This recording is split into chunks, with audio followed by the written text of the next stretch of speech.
G'day and welcome to another big edition of the Ballarat Football Netball League Netball Show. Thanks to our friends at McDonald's. My name is Yeendy. I'm joined by Tara Murray from the Star Weekly. We've got one team in the grand final and we've got a cracking preliminary final this weekend. It is, and look, obviously we've seen North Ballarat City through to the grand final again. It's something that we're sort of used to. Their fourth straight grand final. They've probably been the best team over that period of time. They haven't necessarily always got the job done come grand final day, but they're back through to the grand final, and we've got now a cracker of a prelim final as well. We've got the minor premiers through to the prelim final. Will we see Sunbury get through and maybe see another Sunbury North Ballarat City grand final? We'll watch that one with great interest. If should that eventuate. Second semi-final, it wasn't the close game that many fans were hoping for. North Ballarat City showed just how good they are with a 16-goal win over East Point. Look, it was similar to what they did the first week of the finals against the Sunbury Lions. They came out fast in that first quarter, and that was sort of the key. I think they were 8 goals up at quarter time, and they were never headed. So the key for them at the moment is North Ballarat City. They're jumping out of the blocks, and they're making teams chase them, and these teams aren't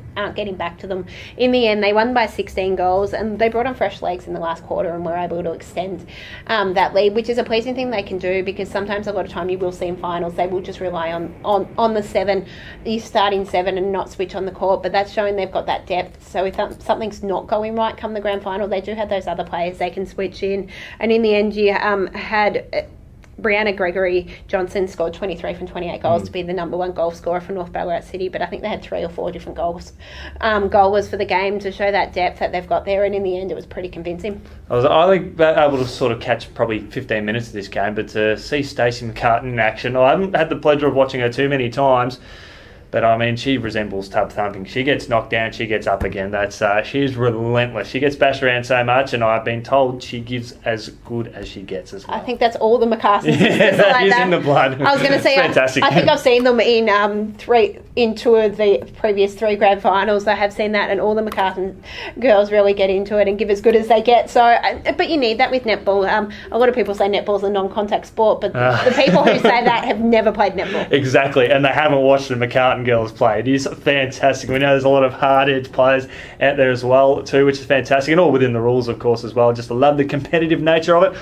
On Sunday, we saw a much closer game. We saw Sunbury Lions, who led Lake Windaree by more than 10 goals at one stage before the Lakers soared back into the contest and got within 3 at the final bell. Look, it was quite an interesting match. It was a match of 2 halves. Obviously, Sunbury Lions weren't great in their first week of the finals, and they know that. They did have their full lineup back, I think, for about the 3rd time this season, and ended up with Isla Pereira playing as well, which was a bonus for them. She qualified for finals, but they weren't expecting her to play, but because it was a Sunday, she was able to with work commitments.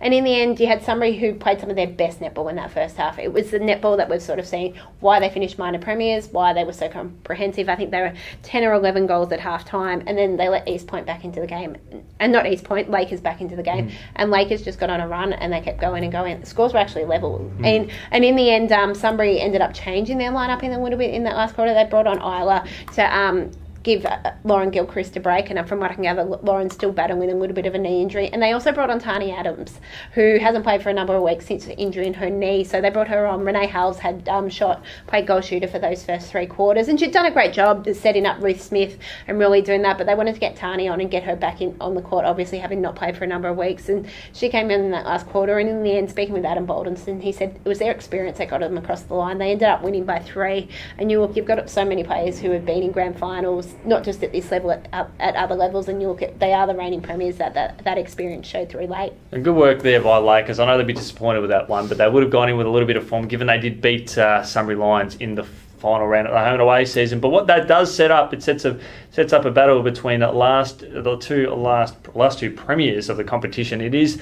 East Point and the Sunbury Lions fighting for a spot in the grand final against North Ballarat City, a team that both these teams have played off in grand finals with. Look, and I think the key for this match is which Sunbury do we get? Do we get the Sunbury that played the first half on the weekend against Lakers, or do we get the Sunbury that played the second half against Lakers, that played that game against North Ballarat City, especially that first quarter? If you get Sunbury playing well, I think they will be too strong, because we've seen no one, when they play their best, no one have been able to get near them.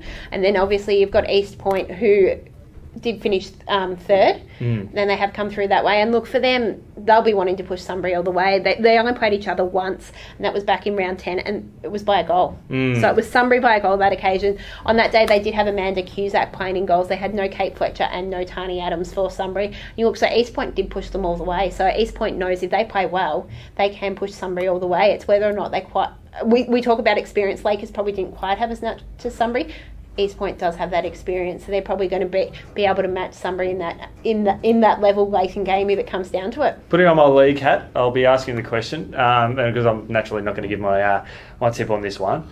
But which is going to be a better grand final in terms of margin? North Ballarat City v Sunbury or North Ballarat City v East Point? Well, obviously, because I don't cover East Point and North Ballarat City, I'm not sure exactly how they've sort of go through the season. But I think there's a little bit of a rivalry between Sunbury Lions and North Ballarat City. Obviously, saying that East Point did play North Ballarat City in the other grand final. Probably the greatest grand final in the history of netball. Well, you look the last the last three grand finals have been played between these top three sides. We're going to have it again this year, and you look at it. I go, Sunbury has shown they were the minor premiers, and they were that for a reason. Look, I think that game will probably be a little bit closer with North Ballarat City. Yep. Probably a little bit more of a rivalry because obviously they've been the two dominant teams over that period of time. So I reckon it'll be quite a close one, but I think Sunbury would make it a better grand final. I think that's a great note to leave on. Just a bit of an insight there, a bit of intel. Thanks to our friends at McDonald's, and of course make sure you get down and get behind the Henderson medal. This Monday is going to be an absolute cracker. We got that'll be a fantastic night. It's a night of nights down at the McCure,